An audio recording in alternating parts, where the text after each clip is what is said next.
Friends, क्या आपको पता है कि देवानंद काला कोट तक नहीं पहनते थे क्योंकि लड़कियां उनके काले कोट को पहने हुए उन्हें देखकर छत से कूदने को तैयार रहती थी। तो आप ये सोचिए, जिन लड़कियों को देवानंद ने प्यार किया होगा उनका क्या हाल होगा। आइए हम जानते हैं देवानंद के अफेयर्स के बारे में। हसीनाओं के राजकुमार की प्रेम कहानियां भी बड़ी गजब रही हैं। साल 1940 का दशक था जब पहली बार देव की मुलाकात एक्ट्रेस सुरैया से हुई थी। उस दौरान वह फिल्म विद्या की शूटिंग कर रहे थे। देव की पहली झलक में ही सुरैया उन्हें दिल दे बैठी थी। हालांकि उनकी यह प्रेम कहानी कभी मुकम्मल नहीं हो पाई। अपने अंतिम दिनों तक में भी सुरैया ने देव को याद रखा था और सुरैया को लेकर देव का कहना था कि वह उनके लिए काफ़ी सीरियस थे और सुरैया उनका पहला प्यार थी। फैमिली इशू की वजह से ही कभी भी वह दोनों एक साथ नहीं आ सकते थे, यही बात रही होगी। लेकिन सुरैया और देव ने एक दूसरे को काफ़ी रिस्पेक्ट दी, एक दूसरे से काफ़ी प्यार जाहिर किया। देवानंद एक्ट्रेस जीनत तमान के साथ भी रिलेशनशिप में रहे थे। उस दौरान उनकी यह प्रेम कहानी खूब चर्चा में रही। ऐसा माना जाता है एक्टर राज कपूर के लिए देव ने कभी जीनत से प्यार का इजहार नहीं किया था। क्रिश्चियन परिवार से आती मोना सिंह को भी देव के साथ प्रेम प्रसंग रहा। मोना ने शिमला से अपनी पढ़ाई पूरी की थी और वह देव के कहने पर मुंबई तक भी आ गई थी।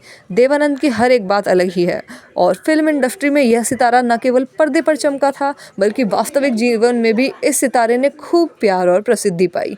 आज इस एवरग्रीन एक्टर की 100वीं जयंती है। इस मौके पर हम देव साहब के से रिलेटेड आपके लिए बहुत अच्छे अच्छे राज लेकर आए थे। हिंदी सिनेमा में एक्टर देवानंद ने जो छाप छोड़ी है उसके निशान आज तक भी सिनेमा में हैं और झरोकों से ताज़ा दिखाई देते हैं। यह कहना गलत नहीं कि देवानंद ने न केवल अपनी अदाओं और अदाकारी का दर्शकों को लोहा मनवाया था बल्कि अपने व्यक्तित्व और स्टाइल से भी दर्शकों का दिल जीत लिया था। उनका किरदार उनके असल जीवन से बिल्कुल भी अलग नहीं था। जैसा ही वह पर्दे पर अपने आप को प्रस्तुत करते थे, सुंदर दिखते थे, उसी प्रकार वह अपनी असल ज़िंदगी में भी थे। रील और रियल लाइफ दोनों में उन्हें खूब सराहा गया, उन्होंने खूब प्यार बटोरा और जितना वह जब पर्दे पर आते थे और लोग उनके लिए तालियां बजाते थे उतना ही असल ज़िंदगी में भी जब उनकी गाड़ी फर्राटा मारकर निकलती थी तो जो धूल होती थी लड़कियां उसे भी उठाकर सिंदूर की तरह अपने सिर में लगा लिया करती थी। अब आप इसी से उनकी दीवानगी की हद नाप लीजिए कि जो धूल होती है वह उसे सिंदूर की तरह लगा रही हैं।